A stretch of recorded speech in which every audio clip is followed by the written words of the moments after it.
পৃথিবী ধ্বংস করে দেবেন। তার ফুৎকারের মাধ্যমে তিনি হলেন ইসরাফিল আলাইহিস সালাম। সেই ইসরাফিল আলাইহিস সালামের এই কপালটাতে দুই পুরুর মাঝখানে আল্লাহ রাব্বুল আলামিন রেখে দিয়েছেন লৌহে মাহফুজ। লৌহে মাহফুজ নাম আপনারা শুনছেন তো, কোরআন শরীফে লৌহে মাহফুজের নাম আছে না নাই? এই লৌহে মাহফুজের ভিতরে এখানে যারা আছেন সবার ছবি কিন্তু সেই জায়গায় আছে। এই পৃথিবীর যত মানুষ আছে সব মানুষের ছবি আল্লাহ সেখানে ঝোলায়া রাখছে। কেমন করে বুঝলাম? আল্লাহর নবী বিশ্ব নবী রাহমাতুল লিল আলামিন বলেন, ও আমার সাহাবীরা, तमाम পৃথিবীতে যত নবী এসেছেন সমস্ত নবীরা তাদের উম্মত নিয়ে আমি নবীর সাথে দেখা করেছি। জোরে বলেন আল্লাহু আকবার। সমস্ত নবীরা তাদের উম্মত নিয়ে আমি নবীর সাথে দেখা করছে। আমি দেখলাম কোন নবী আসলো তার 40 জন উম্মত নিয়ে, কোন নবী আসলো তার 20 জন উম্মত নিয়ে, কোন নবী 10 জন, কোন নবী 5 জন, কোন নবী 4 জন, কোন নবী 3 জন, কোন নবী 2 জন, কোন নবী 1 জন, কোন নবী 9 জন উম্মতি নাই। হঠাৎ করে আমি তাকায় দেখি আল্লাহর একজন পয়গম্বর 6 লক্ষ উম্মত নিয়ে আমার সাথে দেখা করতে আসতেছে। আমার চেহারা মলিন হয়ে গেল। আমি আল্লাহর জিজ্ঞাসা করলাম, আল্লাহ তাআলা এই নবী কোন নবী যেই নবীর 6 লক্ষ উম্মত? আল্লাহ রাব্বুল আলামিন ডাক দিয়ে বললেন, হাবিব, এই পয়গম্বর হচ্ছেন আমার জলিলুল কদর পয়গম্বর মূসা কালিমুল্লাহ। তার 6 লক্ষ উম্মত রয়েছে। আমার নবীর চেহারা মলিন হয়ে গেছে। আমার আল্লাহ রাব্বুল আলামিন বুঝতে পারছেন কেন চেহারা মলিন হয়েছে। কারণ আমার নবী চিন্তা করলেন, মূসা কালিমুল্লাহ যদি 6 লক্ষ উম্মত হয় আর আমার উম্মত তো 6 লক্ষ নাই, ওই সময় তো নবীর উম্মত 6 লক্ষ নাই। আমার নবীজির চেহারা মোবারক মলিন হয়ে গেলে পরে আমার আল্লাহ রাব্বুল আলামিন ডাক দিয়ে বলেন, হাবিব,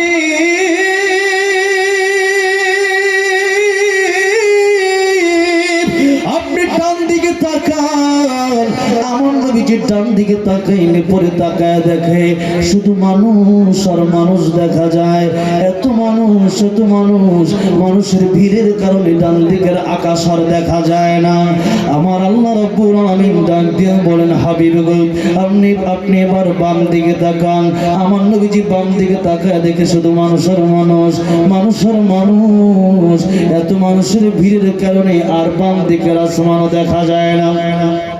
আমার আল্লাহ রাব্বুল আলামিন ডাক দিয়ে বলেন, ওগো আমার হাবিব, আপনি সামনের দিকে এবার তাকান। আমার নবীজি সামনের দিকে তাকায় দেখে শুধু মানুষ আর মানুষ। এত মানুষের কারণে সামনে আসমান দেখা যায় না। আমার আল্লাহ রাব্বুল আলামিন ডাক দিয়ে বলেন, হাবিব, আমার বন্ধুগণ, ডানে বামে সামনে যত উম্মত দেখলেন 6 লক্ষ উম্মত নয়, 6 কোটি উম্মত নয়, 600 লক্ষ উম্মত নয়, 600 কোটি উম্মত নয়, 6,000 কোটি নয়, অসংখ্য অগণিত যত কোটি কোটি কোটি কোটি উম্মত আপনি দেখলেন। এই সব উম্মত হলো আপনি রহমাতুল লিল আলামিন নবীর উম্মত। এবার আসেন, আমার নবীর সাথে তো মানুষ দেখা করলো। আমিও তো বেঁচে ছিলাম না, আপনিও বেঁচে ছিলেন না, দেখা করলাম কেমনে? কিন্তু নবী কিন্তু সবাইরই দেখছে। মুহাদ্দিসিন কেরামগণ হাদিসের ব্যাখ্যা করতে গিয়ে বলেছেন, হয়তো আল্লাহ মেরাজে দেখিয়েছেন, আর নয়তো আল্লাহ রাব্বুল আলামিন স্বপ্নের মাধ্যমে দেখাইছেন। এখন আসেন, সেই মানুষগুলো আল্লাহ দেখাইলেন কোন জায়গা থেকে? লৌহে মাহফুজে সবার ছবি কিন্তু ঠিকই আছে। সেখান থেকেই আল্লাহ রাব্বুল আলামিন আমার নবীকে, সেখানে যাদের ছবি আছে তাদেরকে আল্লাহ রাব্বুল আলামিন নবীকে দেখায় দিলেন।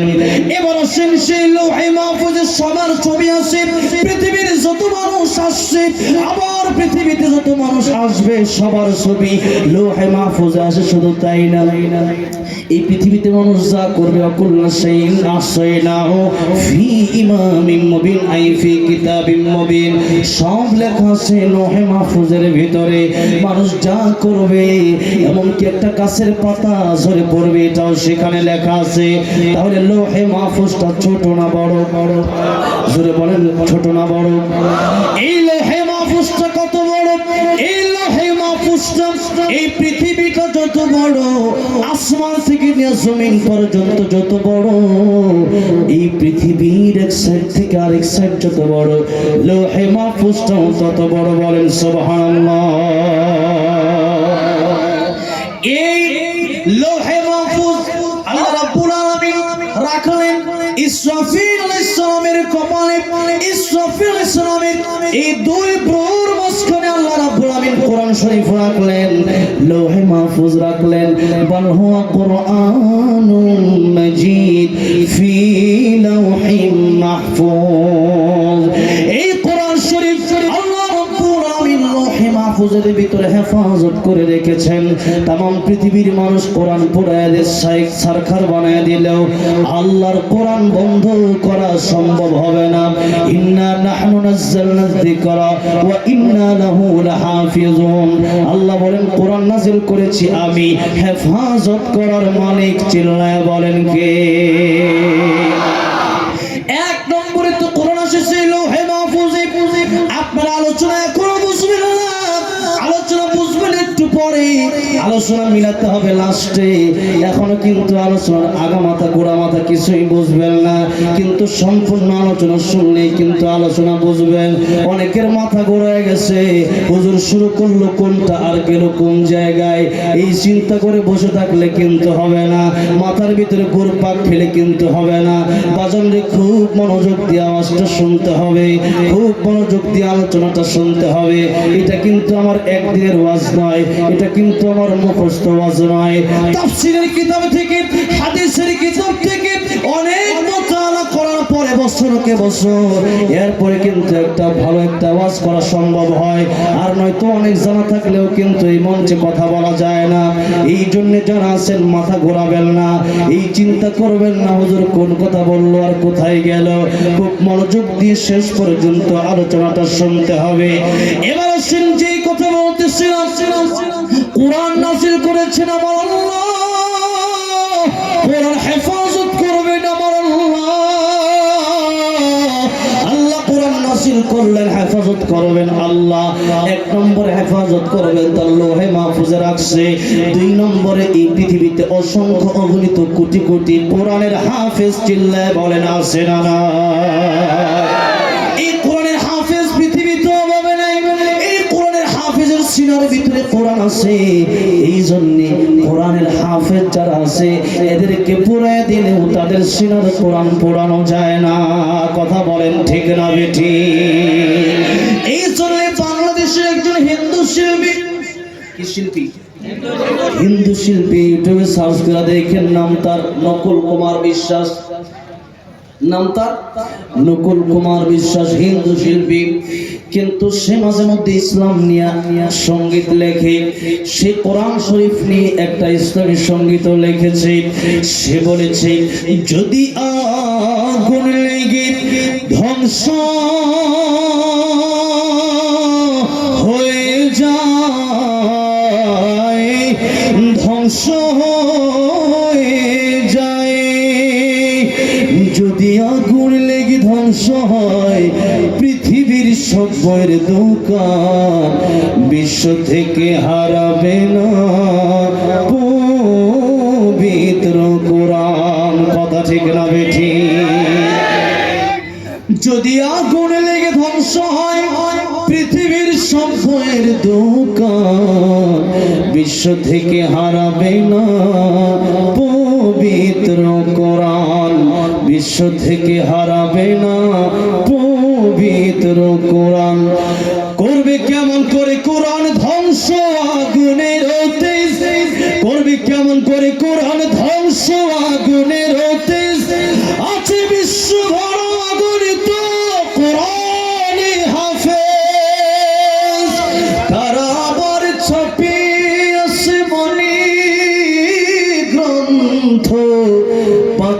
কোরআনের সম্মান বিশ্ব থেকে হারাবে না পবিত্র কোরআন। কথা ঠিক না বেঠি? এই জন্য ভাইয়েরা আমার, কোরআন শরীফ যাদের মুখে আসে এই মানুষ সে তো তুমি মানুষ। কোরআন শরীফ যাদের বুকে আসে এদেরকে পোড়া দেওয়া যায় কিন্তু তাদের রূহ পোড়ানো যায় না। এদেরকে পোড়া দেওয়া যায় কিন্তু আল্লাহর কোরআন পোড়া দেওয়া যায় না। এই ভারতের দিলের দাওবন্দের একজন মুহাদ্দিস আব্দুল আজিজ মুহাদ্দিস দেহলভী রাহমাতুল্লাহ আলাইহি তিনার জীবনীতে পড়লে পাবেন শাহ আব্দুল আজিজ মুহাদ্দিস দেহলভী রাহমাতুল্লাহ আলাইহি উনি যখন ক্লাস নিতেন একজন ছাত্র একদিন এসে কাঁদতেছেন হুজুরের সামনে। হুজুর ডাক দিয়া বললেন, বেটা রে কেন কান্দো? ছাত্র ডাক দিয়ে বললেন, হুজুর আমাদের মসজিদের সামনে খ্রিস্টান আসছে বাইবেল নিয়ে বাইবেল তাদের ধর্মগ্রন্থ বাইবেল নিয়ে আসছে। বাইবেল নিয়ে এসে বলছে আমার এই বাইবেল আমি আগুনের ভিতরে ফেলে দেব, তোমাদের কোরআন শরীফ তোমরা আগুনের ভিতরে ফেলে দিবা। যার ধর্মগ্রন্থ পড়ে যাবে তার ধর্ম মিথ্যা হয়ে যাবে, যার ধর্ম সত্য তার গ্রন্থ পড়বে না। হুজুর মুসল্লিরা বিপাকে পড়ে গেছে, চরম বিপাকে পড়ে গেছে। এই কোরআন শরীফ যদি আগুনে দিয়ে দেই আর কোরআন শরীফ যদি পড়ে যায় তাহলে তো মুসলমান ধর্ম যদি তার সামনে মিথ্যা হয়ে যায়, আমরা মুখ দেখাবো কেমনে? শাহ আব্দুল আজিজ মুহাদ্দিস দেহলভী রাহমাতুল্লাহি আলাইহি ডাক দিয়া বললেন, বেটা রে চলো আজকের ক্লাসের প্রয়োজন নাই, আজকে ক্লাস হবে ওই মসজিদের সামনে। যে মসজিদের সামনে আসলো খ্রিস্টান বেটা বাইবেল নিয়ে, হুজুর চলে গেলেন সেই খ্রিস্টান লোকের সামনে। হুজুর ডাক দিয়া বললেন, কি হয়েছে তাদের সাথে না বইলা আমার সাথে বলো। সাধারণ মুসলমানের কাছে সব প্রশ্ন করা যায় না, আমি কোরআনের আলেম হাদিসের আলেম, আমার কাছে তুমি জিজ্ঞাসা করো। যে মাত্র বলল খ্রিস্টান ডাক দেয়া বলল, তোমরা কোরআন শরীফ নিয়ে আসো, আমি বাইবেল নিয়ে আসলাম, দুইটা আগুনের ভিতরে ফেলবো, যেটা পড়ে যাবে ওইটাই হয়ে যাবে মিথ্যা ধর্ম, যেই গ্রন্থ পড়বে না ওটা হবে সত্য ধর্ম।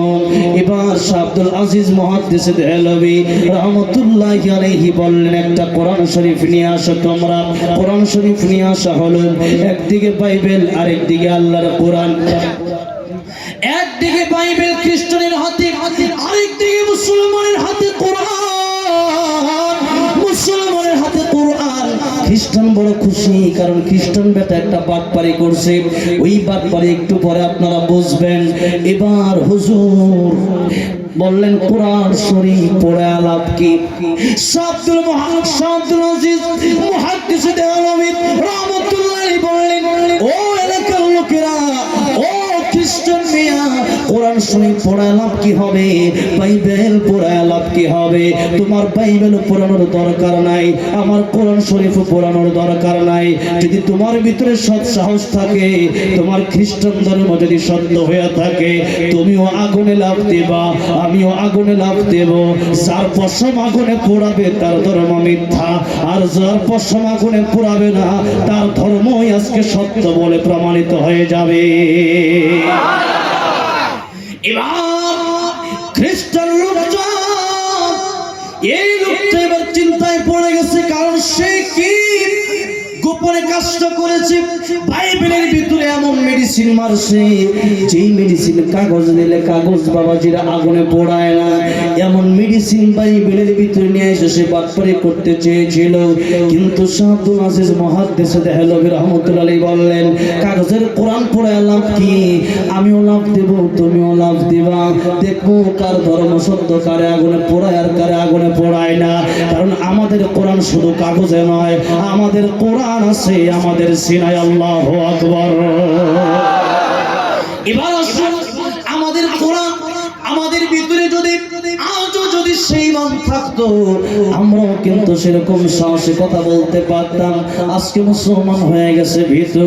আমার আল্লাহ রাব্বুল আলামিন ঈমানদারের জন্য আগুনকে নরম, আগুনকে ঠান্ডা বানাইতে পারে কি পারে না? জোরে বলেন, আর জোরে বলেন, পারে কি পারে না?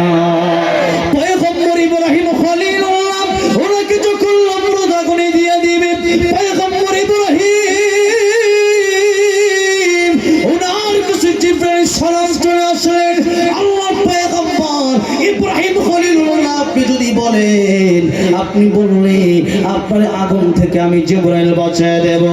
পয়গম্বর ইব্রাহিম ডাক দিয়ে বললেন, জিবরাইল আমি তো সে অন্ধ আল্লাহর ইবাদত করি না, আমি তো অন্ধ আল্লাহর ইবাদত করি না। আমার আল্লাহ রাব্বুল আলামিন দিনের আলোতে যা দেখেন, রাতের আঁধারেও তা দেখেন, সাগরের উপরে যা দেখেন, সাগরের তলদেশেও তা দেখেন। আমার আল্লাহ সব জায়গাতেই দেখতেছেন। সুতরাং আমি তো অন্ধ আল্লাহর ইবাদত করি না, আমি সে আল্লাহর ইবাদত করি যে আল্লাহ রাব্বুল আলামিন আমারে দেখতেছে। আমার আল্লাহ যদি খুশি হয়ে যায়, ওয়াল্লাযীনা আমানু আশাদ্দু হুব্বান লিল্লাহ, আল্লাহ যদি খুশি হয়ে যায় এই আগুনের ভিতরে আমি ইব্রাহিম একবার নয়, দুইবার নয়, 1000 বার আমি ইব্রাহিম আগুনের ভিতরে জ্বলতে রাজি আছি। আমার আল্লাহ ডাক দিয়ে বললেন, আগুন রে ইয়া নারু কুনি বারদান ওয়া সালামান আলা ইব্রাহিম। আল্লাহ তাআলা বললেন, আগুন রে আমার খলিলুল্লাহ ইব্রাহিমের চুলে আরামদায়ক হয়ে যাও। আগুন আমার আল্লাহ ঠান্ডা বানিয়ে দিচ্ছেন, ডাইরেক্ট ঠান্ডাও না, ডাইরেক্ট গরমও না, ফুলের বাগান আল্লাহ বানিয়ে দিলেন আগুনকে। পয়গম্বর ইব্রাহিম খলিলুল্লাহ আগুনের ভিতরে পড়ে নমরুদ তাকে দেখে, পয়গম্বর ইব্রাহিম খলিলুল্লাহ আগুনের ভিতরে পড়ে না। নমরুদ বলতেছে, আগুন রে তোর কি জ্বালানোর ক্ষমতা বন্ধ হয়ে গেল নাকি? আগুন রে তুই কি ইব্রাহিম রে পুরাই দিতে পারিস না? 2 মাস ধরে লাকড়ি জোগাড় করা হলো, 30 হাত উঁচা দেওয়াল করা হলো, এত বড় আগুনের স্তূপ জ্বালানোর পরেও তুমি কি ইব্রাহিমকে পোড়াইতে পারো না? যেই মাত্র বলছি আমার আল্লাহ রাব্বুল আলামিন আগুনের জবান খুইলা দিছে। আল্লাহু আকবার। আগুনের জবান খুইলা দিছে। আগুন ডাক দিয়ে বলতেছে, নমরুদ রে ইব্রাহিম আলাইহিস সালামকে আগুনের ভিতরে দিয়েছো, আমি আগুন তো আল্লাহর কথা মানি। নমরুদ রে তোমার যদি এত সাহস থাকে পারলে আগুনের ভিতরে ঢোকো, দেখো আমি তোমারে জ্বালাইতে পারি কি পারে না। तमाम দুনিয়া আমি আগুন জ্বালাই দিতে পারি, কিন্তু ইব্রাহিমের একটা পশমও আমি আগুন জ্বালাই দিতে পারি না। এই জন্য ওই ঈমান যদি আজকেও আমাদের থাকতো, ইব্রাহিমী ঈমান যদি আমাদের থাকতো, আজকেও আমাদেরকে আগুনে পোড়াইতে পারতো না। কথা বলেন ঠিক না ঠিক? কিন্তু আজকে আমরা আল্লাহর কাছে চাওয়া পাচ্ছি, আজকে আমরা দুনিয়ার মানুষের মুখাপেক্ষী হয়েছি। চাইতে হবে আল্লাহর কাছে। জুড়ে বলেন চাইতে হবে কার কাছে? আর জুড়ে বলেন চাইতে হবে কার কাছে? যে নামে ইব্রাহিমের আগুন হইল পানি, ডাকার মতো ডাকলে আজ সারা দেবেন তিনি রে, মন সারা দেবেন তিনি।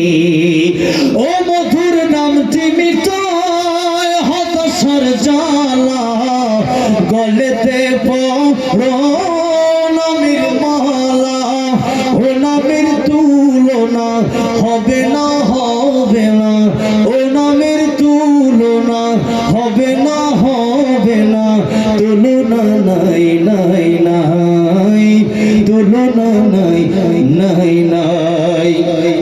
এসো না আল্লাহর নামে গান গাই, এসো না মন প্রাণ জোড়াই, এসো না মন প্রাণ জোড়াই। আল্লাহু আকবার বলো, আল্লাহু আকবার, জোরে জোরে আল্লাহু আকবার বলো, আর যে মহব্বতে আল্লাহু আকবার বলো, আল্লাহু আকবার, আল্লাহু আকবার বলো।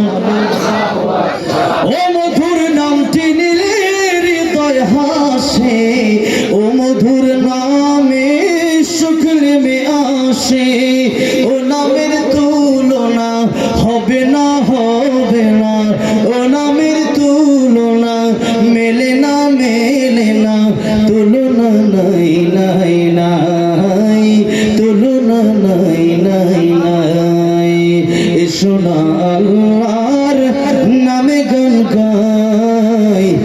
এসো না মন প্রাণ জোড়াই, এসো না মন প্রাণ জোড়াই।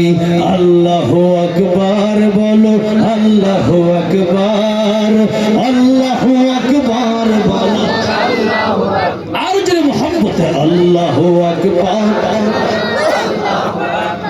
আল্লাহু আকবার বলো। আপনাদের এই আওয়াজ হলে হবে না কিন্তু, নারে তাকবীর। ইব্রাহিম আলাইহিস সালামের মতো ওই ঈমান তো আজকে আমাদের নাই।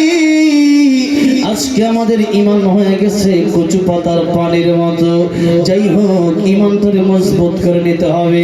দুনিয়ার কাউকে ভয় করা যাবে না, একজনকে ভয় করতে হবে।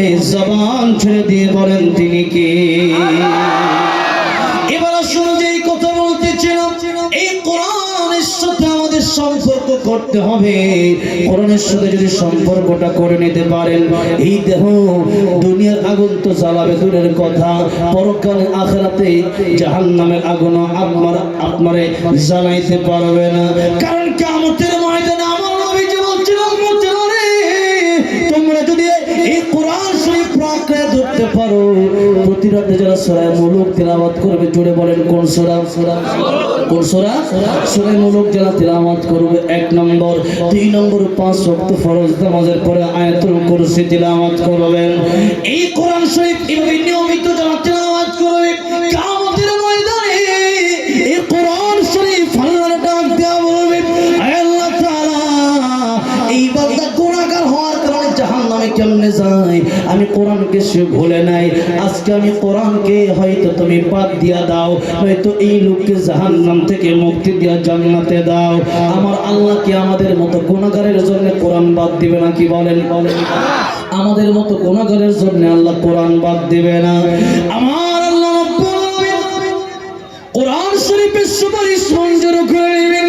কোরআন শরীফের সুপারিশ মঞ্জুর করে বলবেন, কোরআন রে তোরে আমি বাদ দিব কেমনে? দুনিয়ার সব মাখলুক, কোরআন হলো গায়রে মাখলুক, কোরআন হলো আমার আল্লাহর কালাম। আমার আল্লাহ রাব্বুল আলামিন ডাক দেয়া বলবেন, কোরআন রে তোর সুপারিশ আমি আল্লাহ আজকে মঞ্জুর করে গুনাহগার বান্দাটাকেও আমি আল্লাহ জান্নাতের মালিক বানায় দিলাম। সমাধান চাও যদি জীবনে, মরণে ফিরে যাও, খোঁজে নাও, চোখ রাখো কোরআন। ঠিক কিনা বলে? কোথায় চোখ রাখতে হবে? কোরআন শরীফে। একটু আমার সাথে আপনারা গাইতে রাজি আছেন না ইনশাআল্লাহ? কি বলেন, গাইতে রাজি আছেন না? একটু বেশি সময় দিলে কি আপনাদের কষ্ট হবে? আপনাদের কষ্ট হচ্ছে? শেষ করে দেব? কাদের কাছে ভালো লাগতেছে হাত তোলেন তো। না তুমি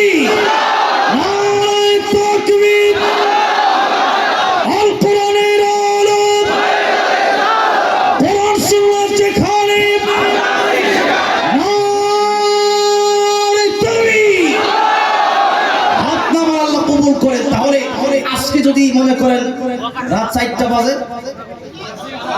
যদি 5টা বাজে ফজর হয়, সারা রাত আপনারা থাকেন, সারা রাত আমি আর কিছুক্ষণ বলে যাই। তাহলে একটু আমার সাথে আমার মুরব্বী বাবাজিরা, ভালো লাগতেছে না? ভালো লাগতেছে, খারাপ লাগতেছে? যদি বলেন ভালো না খারাপ, ভালো লাগতেছে। যারা এখানে বসে আছেন তাদেরকে কবুল করে নিয়েছেন, এই যে মুহাব্বতে একটু প্রাণ ভরে আল্লাহর প্রেম নিয়ে, কোরআনের প্রেমে, কোরআনকে নিয়ে সঙ্গীতটা আমরা একসাথে সবাই মিলে গাইব। বলেন না, সমাধান চাও যদি জীবনে, মরণে ফিরে যাও, খুঁজে নাও, চোখ রাখো কোরআনে, ফিরে যাও, খুঁজে নাও। আর মহাব্বতে সমাধান চাও যদি জীবনে, মরণে ফিরে যাও, খুঁজে নাও, ফিরে যাও, খুঁজে নাও। এ বাণী সকলের নয়, শুধু মুমিনের, যারাই চলবে মেনে ফল পাবে কোরআনের। এ বাণী সকলের নয়, শুধু মুমিনের, যারাই চলবে মেনে ফল পাবে কোরআনের। ঘরে বলো কি রাষ্ট্রে বলো, ঘরে বলো কি রাষ্ট্রে বলো, অশান্তি দূর কর শান্তি আনে। সমাধান চাও যদি জীবনে, মরণে ফিরে যাও, খোঁজে না। বলেন না, বলেন না, সমাধান চাও যদি জীবনে, মরণে চোখ রাখো কোরআনে, ফিরে যাও খুঁজে নাও এ তো চির অম্লান চির মুক্তির ডাক, এ যে মহাবাণী খোদারি কালামে পাক। এ তো চির অম্লান চির মুক্তির ডাক, এ যে মহাবাণী খোদারি কালামে পাক। এই দুনিয়ায় আর সেই দুনিয়া, এই দুনিয়ায় আর সেই দুনিয়া, মুক্তি পাবে তুমি তো জাহানে।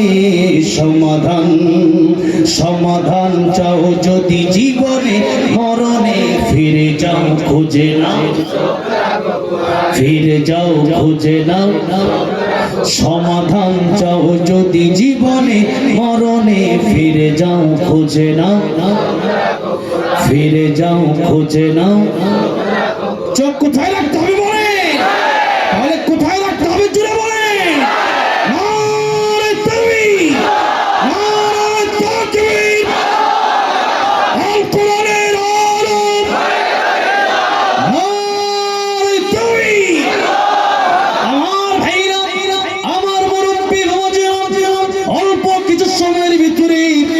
কথাগুলো আমি ফিনিশিং দিয়ে কথাগুলো শেষ করব। এবার আসুন বলতেছিলাম লৌহে মাহফুজের কথা, মনে আছে তো? লৌহে মাহফুজের ভিতরে আল্লাহ রাব্বুল আলামিন কোরআন শরীফ সংরক্ষণ করে তিনি রেখে দিয়েছেন এই লৌহে মাহফুজের ভিতরে। আর এই লৌহে মাহফুজের ভিতরে तमाम পৃথিবীর সব মানুষের ছবিও আছে। মানুষের ব্যাখ্যা দিতে গিয়ে আর কোরআন শরীফের কিছু কথা বলতে গিয়ে আমি কিছু কথা বললাম। এবার আসুন সেই লৌহে মাহফুজ পৃথিবীর সমান বড়, এই পৃথিবীর সমান বড় লৌহে মাহফুজটা আল্লাহ কোথায় রাখলেন? ওয়াজ মনে না থাকলে কিন্তু ওয়াজ হবে। কোথায় রাখলেন বলেন? ইসরাফিল আলাইহিস সালামের দুই বুরুর মাঝখানে রাখলেন কোরআন ও লৌহে মাহফুজ সহ। এই কোরআন শরীফ আল্লাহ রাব্বুল আলামিন লৌহে মাহফুজের ভিতরে রেখে দিয়েছেন। ইসরাফিল আলাইহিস সালামের কপালে সেই লৌহে মাহফুজ, এই লৌহে মাহফুজ পুরো পৃথিবীর সমান বড় একটা প্লেটের নাম। এই লৌহে মাহফুজ যদি ইসরাফিল আলাইহিস সালামের কপালে থাকে, এবার আপনারা জবাব দেন ইসরাফিল আলাইহিস সালাম ছোট ফেরেশতা না বড় ফেরেশতা? আরো অনেক ব্যাখ্যা আছে, আজকে আর দেব না। আরেকদিন ইনশাআল্লাহ আগামীতে যদি কোনোদিন আল্লাহ বাঁচায় রাখে, এই বছর তো আসবো না, আগামী বছর যদি আসি তাহলে ইনশাআল্লাহ চেষ্টা করব বলার। এবার আসেন এই লৌহে মাহফুজ ইসরাফিল আলাইহিস সালামের কপালে ইসরাফিল আলাইহিস সালাম ফুৎকার দেবে। সেই ফুর ভিতরে কত শক্তি যে তামাম পৃথিবী শুধু উড়বে, পাহাড়গুলো তোলার মতো উড়বে। আমার ভাইরা, আমার মুরব্বি ওয়াজিরা, তার ফুতে কত শক্তি, তার হাতে কত শক্তি, আর তার পায়ে কত শক্তি। এত বড় ফেরেশতা বলেন তো বেঁচে থাকবে না মরে যাবে? যাবে।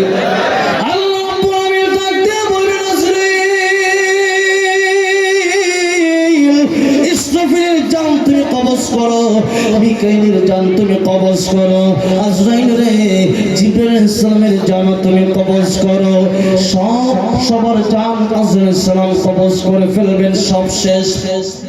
আমার আল্লাহ জিজ্ঞেস করবেন মালাকুল মউত যখন আর কে কে বাকি আছে, মালাকুল মউত ডাক দিয়ে বলবে আল্লাহ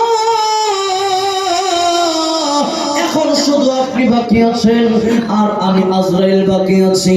আল্লাহ রাব্বুল আলামিন বলবেন মউত ইয়া মালাকুল মউত, এই মালাকুল মউত মরে যা। যে মাত্র বলবে মালাকুল মউত মরে যা, মালাকুল মউত একটা চিৎকার দিবে। এক চিৎকার, দুনিয়ার কোন মানুষ যদি সেই চিৎকারের আওয়াজ শুনতো, দুনিয়ার একটা মানুষও বেঁচে থাকতে পারতো না। যদি দুনিয়ার কোন প্রাণী বেঁচে থাকতো, একটা প্রাণীও তার চিৎকারের আওয়াজ শুনে বেঁচে থাকতে পারতো না। সেই আজরাইল আলাইহিস সালাম একটা চিৎকার দিনের সাথে সাথে তার মরণ হয়ে যাবে। আমার আল্লাহ রাব্বুল আলামিন এবার হুঙ্কার দেবেন, লিমানিল মুলকুল ইয়াউম লিল্লাহিল ওয়াহিদিল কাহ্হার। আল্লাহ রাব্বুল আলামিন ডেকে বলবেন আজকের রাজত্বকার, ইয়া দুনিয়া আইনা আশজারুকি আইনা জিবালুকি, হে দুনিয়া তোর বড় বড় পাহাড়গুলো আজ কোথায়? তোর বড় বড় বৃক্ষ গাছগাছালিগুলো আজকে কোথায়? ফেরাউন কোথায়? নমরুদ কোথায়? কেউ জবাব দিতে পারবে না।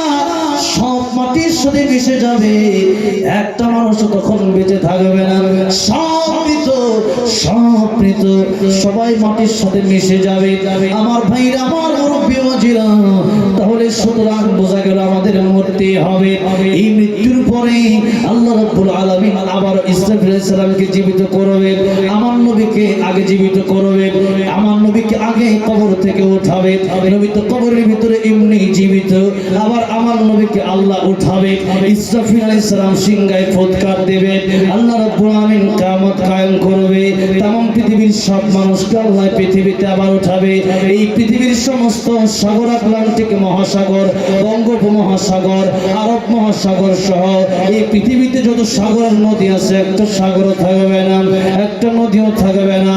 কুল কায়নাতের ভিতরে যত সৃষ্টি আছে, আল্লাহ সব কিছু যার রূহ দিয়েছিলেন, সে আবার জীবিত হবে।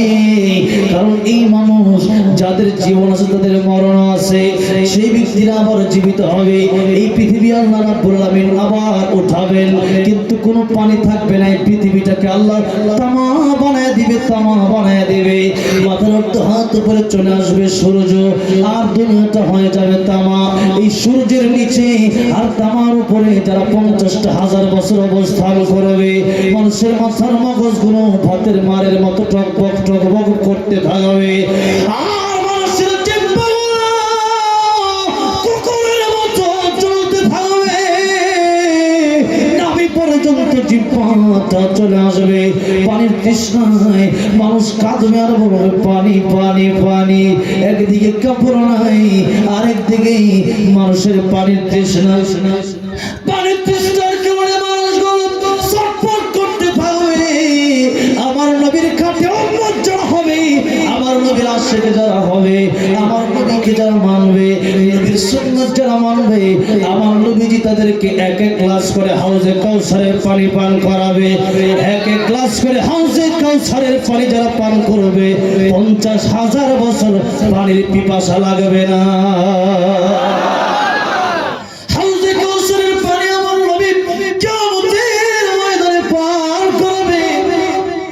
কিন্তু আমার আল্লাহ রাব্বুল আলামিন একটা সময় পর্দা দিয়ে দেবেন।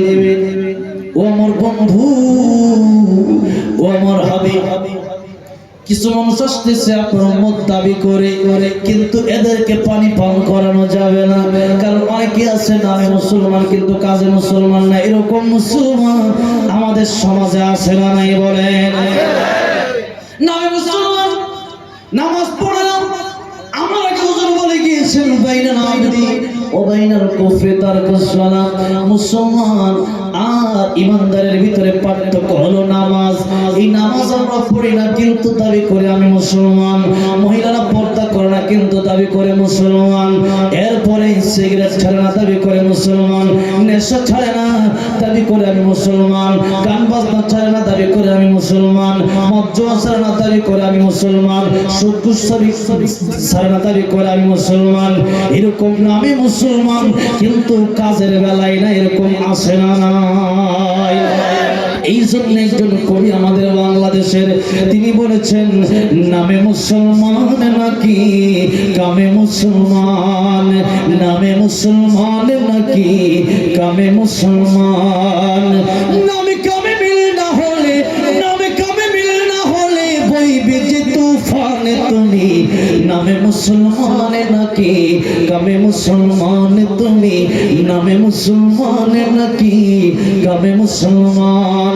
নাম রেখেছে আব্দুর রহিম, কালমা জানে না। এই সমাজে এমন লোকের সংখ্যা অগণা। নাম রেখেছে আব্দুর রহমান, নামাজ পড়ে না। এই সমাজে এমন লোকের সংখ্যা অগণা।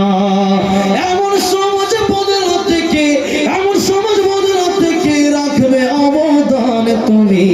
নামে মুসলমান নাকি কামে মুসলমান তুমি, নামে মুসলমান নাকি কামে মুসলমান। কথা বলেন ঠিক না বেঠি? এই জন্য বাবাজি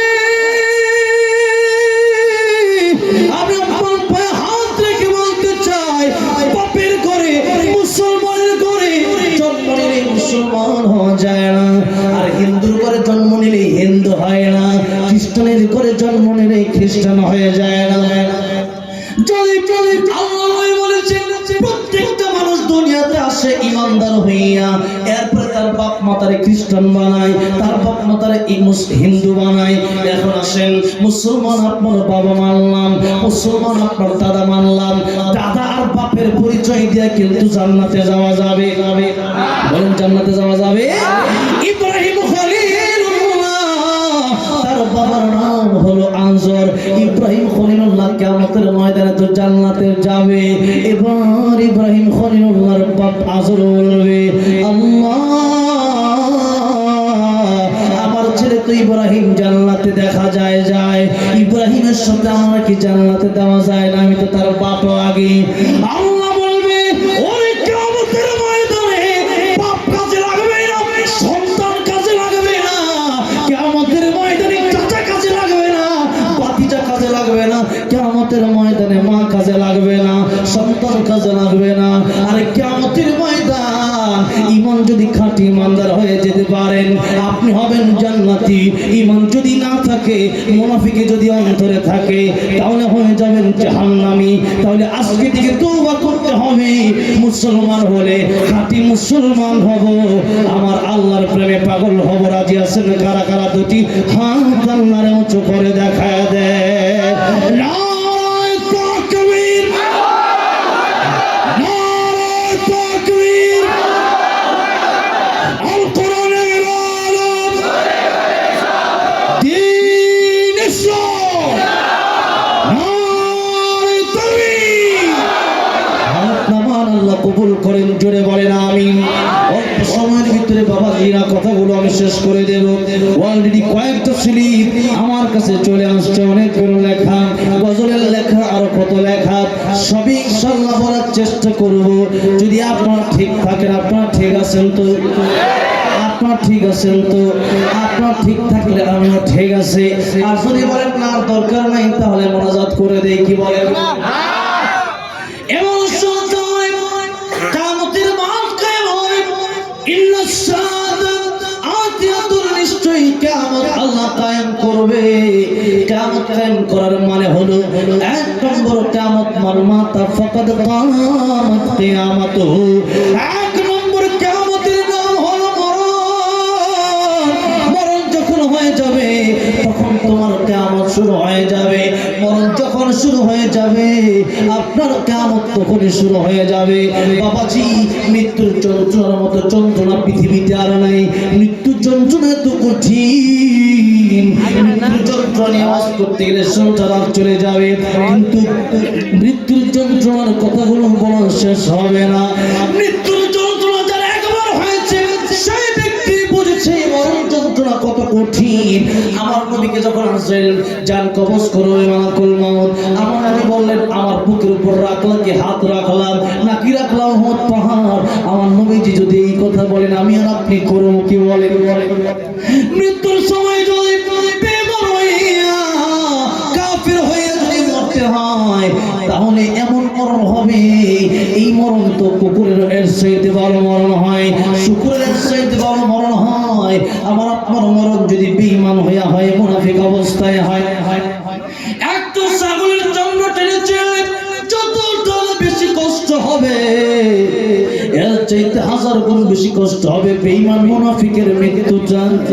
আর আমার আল্লাহর প্রেমে যারা পাগল, তাদের কানে ফেরেশতা এসে ঘোষণা দেয়, ইয়া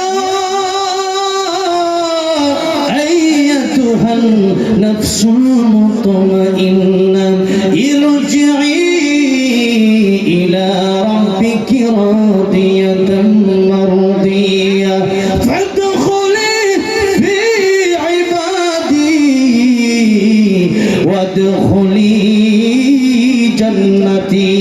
আল্লাহু আকবার। হে প্রশংসা, ফিরে যাও, ইরজিই, ফিরে যাও কার দিকে? ইলা রাব্বিকে, তোমার রবের দিকে। কোন অবস্থায়? রাদিয়াতাম মারদিয়া, তোমার আল্লাহ তোমার প্রতি খুশি, তুমি আল্লাহর প্রতি খুশি, তোমার কোনো চিন্তা নাই, তোমার কোনো ভয় নাই। আল্লাহু আকবার। তোমার কোনো ভয় নাই, তোমার আমার কোনো চিন্তা নাই। আল্লাহর প্রিয় বান্দাদের অন্তর্ভুক্ত হও, ওয়াদখুলি জান্নাতি, আর আল্লাহ তুই জান্নাতের ভিতরে প্রবেশ করো। এখন আল্লাহর তরি জান্নাতের ভিতরে প্রবেশ করতে হলে কাজ করতে হবে দুইটা। এক হলো আল্লাহর হুকুম, দুই হলো রাসূলের তরিকা। আর হুকুম বলেন, হুকুমটা কার জোরে বলেন? ইন্নাস সালাতি ওয়া নুসুকি ওয়া মাহইয়ায়া ওয়া মামাতি লিল্লাহি রাব্বিল আলামিন।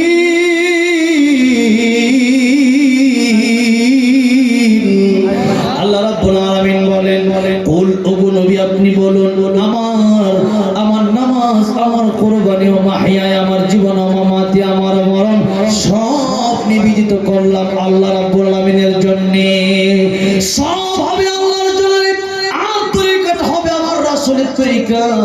আল্লাহ যা বলছেন, রাসূল যা করেছেন ওইটাই হবে ইসলামের কাজ। বাবা কি বলেছে, দাদা কি বলেছে, অমুক কি বলেছে, অমুক হুজুর কি বলছে, এটা দিয়ে ইসলাম চলবে না। আল্লাহ যা বলছেন, রাসূল যা করেছেন, এটার বাইরে ইসলাম হতে পারে না। কথা বলেন ঠিক না বেঠিক? আল্লাহর হুকুম, রাসূলের তরিকা মানতে হবে, এর ভিতরে শিরক থাকতে পারবে না।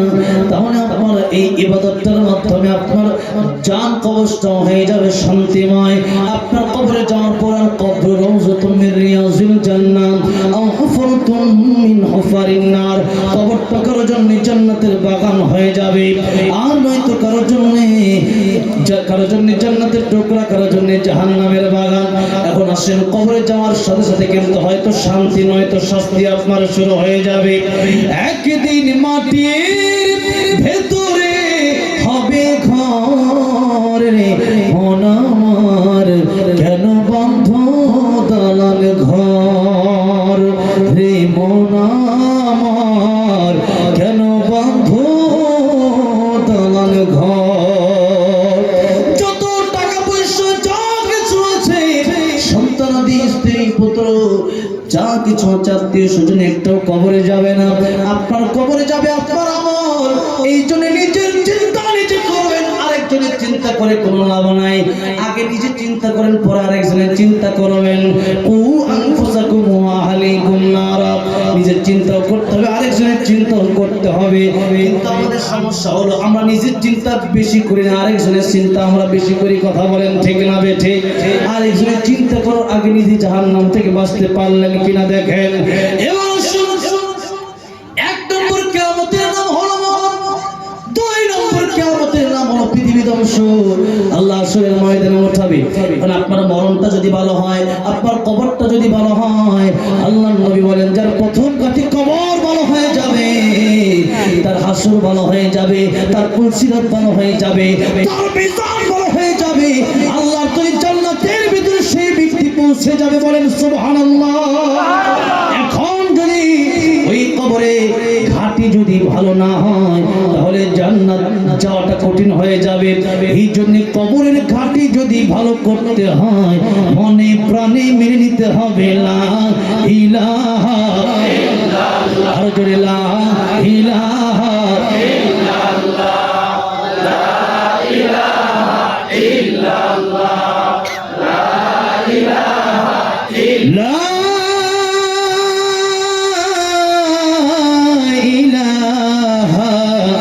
ইল্লাল্লাহ,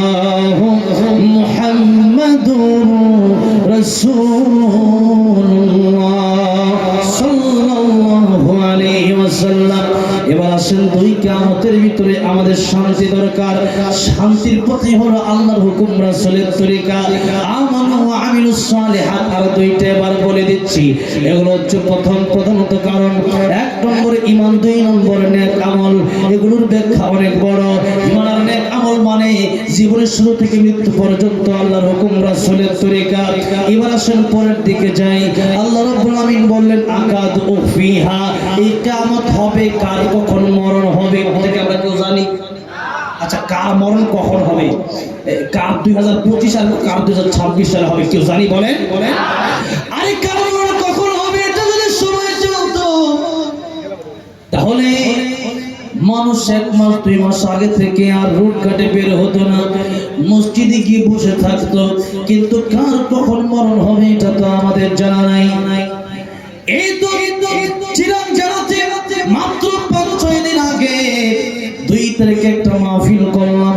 আমার ওয়াজ শোনার জন্য এখানে যত মানুষ আছেন তার চেয়ে আরো কোটি আরো অনেক মানুষ হয়েছিল সেখানে। একটা ছেলে আমার ওয়াজটা শোনার জন্য রাস্তা দিয়ে মোটরসাইকেল আসতেছিল, প্রতিমধ্যেই মাহফিলের কাছাকাছি রাস্তায় তার মরণ হয়ে যায়। আমার বাবা চিরারে আমার ভাইরা সে যদি জানতো তার মরণ হয়ে যাবে, আজকে হয়তো সে ঘর থেকেই বের হতো না, কিন্তু ওয়াজ শোনার জন্য এসেই তার মরণ হয়ে গেল। কার মরণ কোথায় হবে কখন হবে কেউ জানে না। ইদা জা আজালুহুম লা ইস্তাখিরুনা সাআতান ওয়া লা ইস্তাকদিমুন। এই জন্য কার মরণ কখন হবে কোথায় হবে জানা নাই। বাংলাদেশের একজন শিল্পী নাম তার ফিরোজ শাহী গান গাইতেছিল, 1 মিনিটের নাই ভরসা, সঙ্গ হবে রহতামাশা। গান গাইতে গাইতে স্টেজের ভিতরে মাইকটা নিয়ে পড়ে গেল, স্টেজের ভিতরে তার মরণ হয়ে গেল। কত বক্তা স্টেজের ভিতরে মারা গেল, কত শ্রোতা মাহফিলের এই প্যান্ডেলে মারা গেল। আমি যে ওয়াজ করে বাংলাদেশে যাব তার গ্যারান্টি আমার নাই, আপনি যে ওয়াজ শুনে বাড়িতে যাবেন তার গ্যারান্টি আপনার কাছে নাই। এই জন্য মরণের আগে ভালো হতে হবে বলতে আগামী শুক্রবারে ভালো হলে চলবে না, ভালো হলে আগামী শুক্রবারে ভালো হওয়া লাগবে না, এখন ভালো হওয়া লাগবে, কখন ভালো হওয়া লাগবে আমার আপনার জানা নাই। আগামীতে আমি আপনি বাঁচবো কি বাঁচবো না, কোন দিন কয়দিন বাঁচবো আর কত বছর বাঁচবো জানা নাই। মালাকুল মউত যখন হযরত বেলালের কাছে আসলো, বেলাল রে তোমার জান কবজ করতে আসছি, আল্লাহ রাব্বুল আলামিন তোমার সালাম দিছে। সুবহানাল্লাহ বলেন। আল্লাহ বেলালকে সালাম দিল, বেলাল তোমার আল্লাহ সালাম দিয়েছে, কিন্তু তুমি এখানে থাকার অধিকার নাই, চলে যেতে হবে। হযরত বেলাল বলতেছে, ও মালাকুল মউত রে আমি আল্লাহর কাছে কিছু চাই না। আল্লাহ নবী বলেছেন, আমার প্রিয় বান্দা আল্লাহর ওলিরা যদি মৃত্যুর আগে আমার আল্লাহর কাছে কোনো কিছু চায়, আমার আল্লাহ সে আশা পূরণ না করে তার মৃত্যু দেয় না। বেলাল রে ও মালাকুল মউত, আমি বেলালের ইচ্ছা আমি তো বহু আগেই মরার জন্য প্রস্তুতি নিয়ে রেখেছি। আমার ইচ্ছা হলো আমি যেহেতু শহীদ হতে পারি নাই, আমার আল্লাহ রাব্বুল আলামিন আমার আল্লাহকে আমি সিজদা দিতে মরবো। 4 রাকাত নামাজ আমি আদায় করতে চাই। আমার আল্লাহ রাব্বুল আলামিন 4 রাকাত নামাজ পড়ার পারমিশন বেলালকে দিয়ে দিলেন। বেলাল রাদিয়াল্লাহু আনহু 4 রাকাত নামাজের আগে আজরাইল মালাকুল মউতকে বললেন, মালাকুল মউত রে প্রথম রাকাত দ্বিতীয় রাকাত তৃতীয় রাকাত পড়ব, আমার জান তুমি কবজ করবা না। চতুর্থ রাকাতের দ্বিতীয় সিজদায় যখন আমি যাব, আল্লাহর কসম করে বলি রে আজরাইল আমার জান কবজ না করা পর্যন্ত এই বেলালের সিজদা কিয়ামত পর্যন্ত আর মাথা উঠাবে না। এই বেলাল মাথা উঠাবে না। বেলাল বলতেছে আমি তো সর্বক্ষণিক প্রস্তুত, কারণ ইমানদার জানে যে কোনো সময়ে মরণ হবে। মরণের কোনো বয়স নাই, মরণের কোনো নির্দিষ্ট সময় নাই, মরণের কোনো নির্দিষ্ট জায়গা নাই। এই জন্য আল্লাহ যেখানে আছে সেখানেই মরণ হবে, আপনার ইচ্ছা মতো মরণ হবে না। সুতরাং সুদ এখনই ছাড়তে হবে, মদ এখনই ছাড়তে হবে, হারাম এখনই ছাড়তে হবে, নেশা এখনই ছাড়তে হবে, নামাজ এখনই ধরতে হবে, যাকাত এখনই দিতে হবে, আল্লাহর আইন এখনই মানতে হবে, পর্দা এখনই করতে হবে, এখনই আমার আল্লাহ জিকির করতে হবে, এখনই কোরআন ধরতে হবে, এখনই হালাল মানতে হবে। যা কিছু করবেন এই মুহূর্তে ভালো হওয়া লাগবে, আগামী কয়েকদিন পরে ভালো হব এই সুযোগ নাই। এই জন্য আল্লাহ জানালেন না আমার। এটা হলো এবার একটা কথা বললাম। 2 নম্বর কারণ হলো 1 নম্বর কারণ সবাই সবসময় যেন প্রস্তুতি নিয়ে থাকে। 2 নম্বর কারণ হলো আল্লাহ যদি মানুষকে জানায় দেয় তোমার মরণ হবে 2026 সালে, তাহলে এই মানুষগুলো জানে ভালো করে আমার আল্লাহ রহমান, আমার আল্লাহ রাহিম,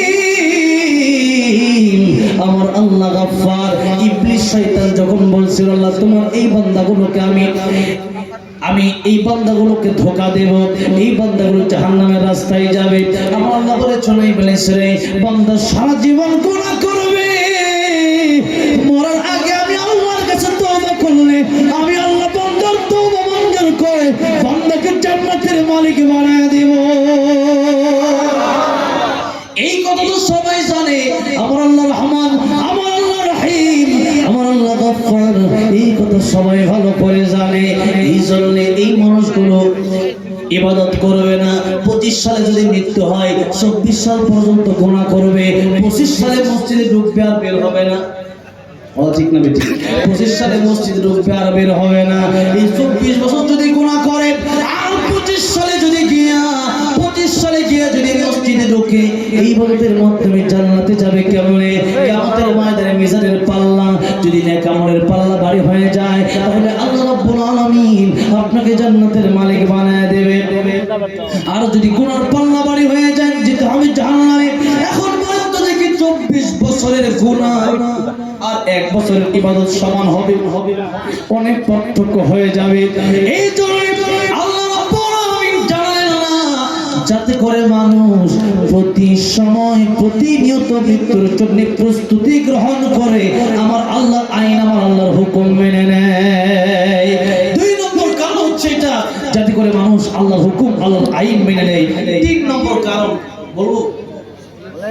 আচ্ছা, 4 নম্বর, 5 নম্বর, 6 নম্বর, 7 নম্বর না বললাম, 3 নম্বরটা বলে শেষ করবো। 3 নম্বর কারণ হলো, আল্লাহ যদি মানুষকে মৃত্যুর কথা জানায় দিতেন, দুনিয়ার নিয়ম শৃঙ্খলা ঠিক থাকতো না, পুলিশ, সেনাবাহিনী, আর্মি, মিডিয়া দিয়ে কাজ হতো না। কারণ এই ব্যক্তি জানে যে আমার তো মরণই নাই। 2025 সালে একটা ট্রাক আসবে, রাস্তা দিয়ে এসে দাঁড়ায় থাকবে, ট্রাক হরেন দিবে, সে সরবে না। ঠিক কিনা বলে? কেন? ট্রাকরে বলবে তুমি আমার উপর দিয়ে চলে যাও। কেন? আমার তো মরণ নাই, এখন আমার তো মরণ 2025 সালে। সুতরাং 2025 সালে যদি মরণ হয়, এখন তুমি আমার উপর দিয়ে চলে যাও, আমি মরবো না। কিন্তু এই মানুষটা এই কথা ট্রাক হরেন দেওয়ার সাথে সাথে অন্যদিকে চলে যায়। কেন? কারণ তার জানা আছে যে কোনো সময় চাকার নিচে পড়লেই মরণ। ঠিক কিনা বলে? এই জন্য সেই ব্যক্তিটা র্যাব, পুলিশ লাগে না, এমনি রাস্তা থেকে সরে যায়। যেরকম ঠিক না ঠিক? এই নিয়ম শৃঙ্খলা ঠিক থাকবে না। এই জন্য আল্লাহ রাব্বুল আলামিন মৃত্যুর কথা জানালেন না। 1 নম্বর কিয়ামতের কথা এতক্ষণ বললাম, 2 নম্বর কিয়ামতের কথা এখনো বাকি আছে। 2 নম্বর কিয়ামতের কথা বলতে গেলে আর কয়েক ঘন্টা সময় প্রয়োজন, কিন্তু আমি জানি এতক্ষণ তো আপনারা থাকতে পারবেন না। লাস্ট মুহূর্তে এখনো তো আরো পর্ব বাকি আছে, আমি আগেই বলছিলাম পর্ব বাকি আছে। কিন্তু ওয়াজের মাধ্যমে আজকের মেসেজ হলো, আগামী 2 দিন 3 দিন পরে ভালো হলে চলবে না, এখন থেকেই কি হওয়া লাগবে? ভালো হওয়া লাগবে। রাজি আছেন না সবাই ভালো হওয়ার জন্য? ভালো হওয়ার জন্য রাজি আছেন না সবাই? বলি ইনশাআল্লাহ। এবার আসেন, আমি যেহেতু গজল গাইতে বসে গজলেও যাব, তার আগে আমি আপনাদেরকে শেষে আরেকটা ওয়াজ বাকি আছে। এই ওয়াজ হলো হাদিসের ওয়াজ। এই ওয়াজ নবী করেছেন। নবী বলেছেন ইগতানিম খামসান ক্বাবলা খামসিন শাবাবাকা ক্বাবলা হারামি। 5টা সময় আসার আগে তোমরা 5টা সময়কে মূল্য দাও। জোরে বলেন কয়টা সময়? 5টা সময়। 1 নম্বর নবী বলেন শাবাবাকা ক্বাবলা হারামি। যুবক থাকা অবস্থায় আল্লাহর গোলামি করো, আল্লাহর ইবাদত করো। বৃদ্ধ হয়ে গেলে পরে শক্তি পাবা না। সময় বৃদ্ধ হয়ে গেলে পরে আল্লাহর ইবাদত করা কষ্ট হয়ে যাবে। যৌবন বয়সে ইবাদতের এত দাম যে আল্লাহ যারা যৌবন বয়সে ইবাদত করবে তাদেরকে আল্লাহ পাক আরশে আজিমের নিচে ছায়া দান করবে। যৌবন বয়সে ইবাদতের দাম আল্লাহর কাছে এত বেশি, যদি আপনি বৃদ্ধ বয়সে ইবাদত নাও করতে পারেন, শক্তি না থাকার কারণে শরীরে, তাহলে যুবক বয়সে যে ইবাদতটা করছেন ওই সবটা আল্লাহ বৃদ্ধ বয়সে না করলেও আল্লাহ অটোমেটিকলি আপনাকে দান করে দেবে। সুবহানাল্লাহ। তাহলে এই হলো যুবক বয়সে ইবাদত করতে হবে। 2 নম্বর নবীজি বলেন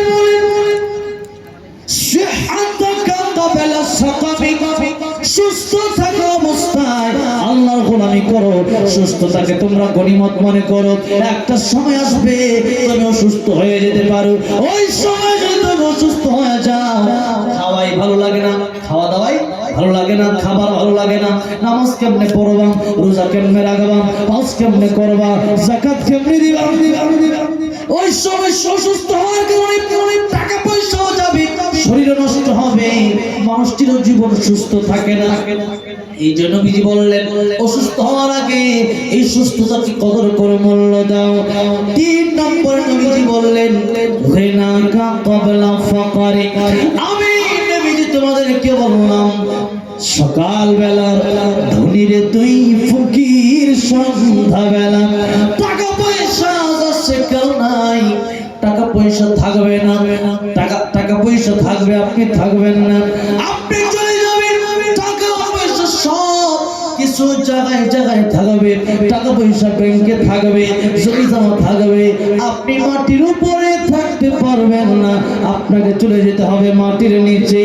এই জন্য নবীজি বলেন টাকা পয়সা আছে, এই টাকা পয়সা গনিমত মনে করে আল্লাহর রাস্তায় তোমরা ব্যয় করে দাও। সুবহানাল্লাহ। কার রাস্তায় ব্যয় করতে হবে জোরে বলেন, জোরে বলেন কার রাস্তায়? এই হলো তিনটা, আর দুইটা পরে বলবো। তার আগে আমি প্রায় রাত 12টা বেজে গেছে, প্রায় আরো সময় তো কিছু করে আমার দিতে হবে। তার আগে আপনারা যারা এখানে এসেছেন আজকের মাহফিল হওয়াতে কারা কারা খুশি একটু হাতটা উঠান। আলহামদুলিল্লাহ, হাতটা বানান। এবার এই মাহফিলটা প্রতি বছর হোক, আমরা চাই কি চাই? চাই কি চাই না?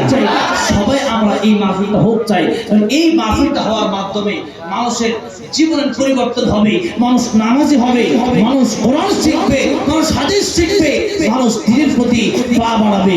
এই আলোচনার মাধ্যমে, এই কোরআনের আয়োজনের মাধ্যমে, এই মাহফিলের মাধ্যমে, এই মাহফিলটা যদি আমরা করতে পারি, কাল কিয়ামতের ময়দানে এই মাহফিলটা আমাদের নাজাতের ওসিলা হয়ে যেতে পারে, ঠিক কিনা বলেন?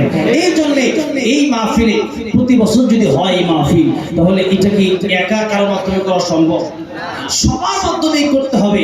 আমার কথা এখন যে কথাই বলবো, একজন উঠবেন না কিন্তু, কারণ হচ্ছে এখনো সামনে আরো অনেকে আসে শুধু গজল শোনার জন্য, নাকি বলেন?